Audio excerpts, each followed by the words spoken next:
want to understand what the sun in Taurus represents, pretty simple stuff. First of all, you have to make sure that you understand what the sun represents. Then you have to make sure you understand what Taurus represents. Once you have those clear, then you can apply my simple two-step process to interpret the sun in Taurus.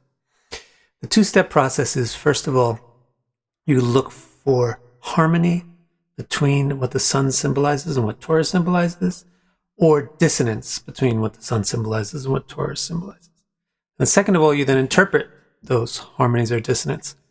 Where you find a harmony, then the thing that you founded on prospers. And where you find dissonance or disharmony, then the thing that you founded on becomes a problem. So let's take a look at some specifics, what I consider to be the four most important specific harmonies and dissonances for the sun in Taurus. First of all, there's a basic clash between Taurus being femininity and the sun being masculinity. Let me explain it just real quick. Taurus belongs to Venus and has the earth element, which is a feminine element. Earth is strong and feminine, so it's a strong feminine sign. The sun, on the other hand, is a very masculine symbol, especially because the sun is giving light to the day and showing external things, so the sun is extroversive, which is the masculine trait. So when you have the sun in Taurus, you have a clash between the sign being feminine, but the planet being masculine. And as for how you interpret that, what I suggest is that since this is pretty high up on the tree of what the sign and the planet signifies, you don't try to get into too much detail about interpreting it right now. The other clashes and synergies or harmonies and disharmonies that you find will probably clarify exactly what this means. So let's just bear it in mind that fundamentally the sun is not super excited to be in Taurus. Fundamentally, it's a little bit uncomfortable. And that is pretty easily understood when you consider that Venus, the owner of Taurus, is not a friend for the sun. It's an enemy. And one of the things that femininity signifies is cooperation, group orientation. And one of the things that masculinity signifies is independence, individuality. So femininity becomes very cooperative, masculinity becomes very leadery. So with the sun in Taurus, we have a clash on this principle between cooperation versus leadership.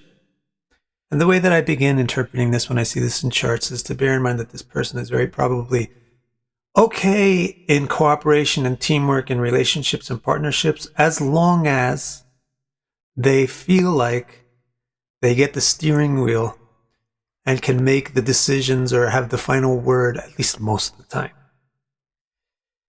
They're going to get unhappy in their relationships and partnerships when they feel like they have to have an equal voice with everybody else and everybody is driving the car and they're not the one that's ultimately in command.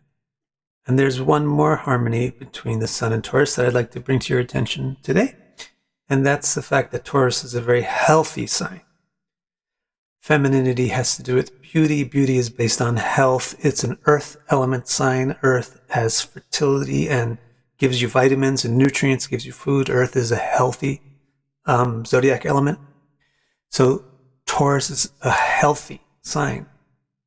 And the sun, it's the source of the vitality, the energy, it's consciousness, it's the soul. So it's also a very healthy planet. So there's a synergy between the sun representing health and Taurus representing health. So simply you expect the sun and Taurus to indicate good health and probably pretty good looking in the sense of that beauty which is founded on good health, having good skin, having a good glow.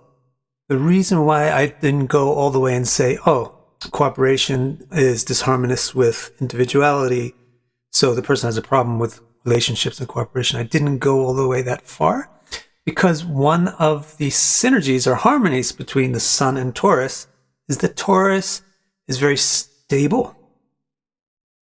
It's enduring, it's stable, it's firm because it's an earth sign. And femininity has the quality of patience. It's not rash. It's not hasty. So Taurus is a very patient, stable, enduring sign. And similarly, the sun has a great deal of stability to it, reliability to it, because it's a central figure. It's the thing on which you can put weight, things on which other things rest. So the sun in Taurus does signify a kind of patience, determination, long-termness, loyalty, fidelity, which has a positive impact on relationships.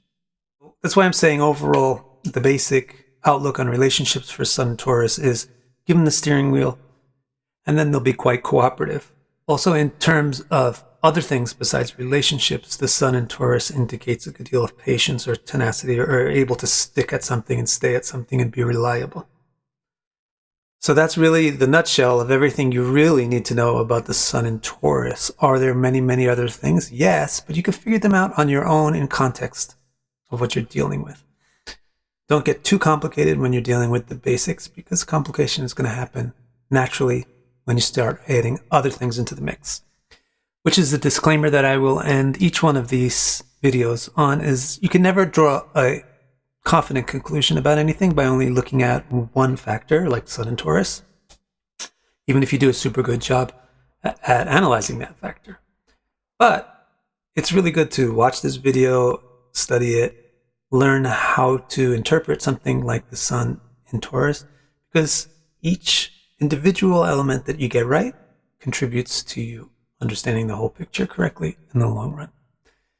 Thank you very much. I'll see you soon for Sun in Gemini.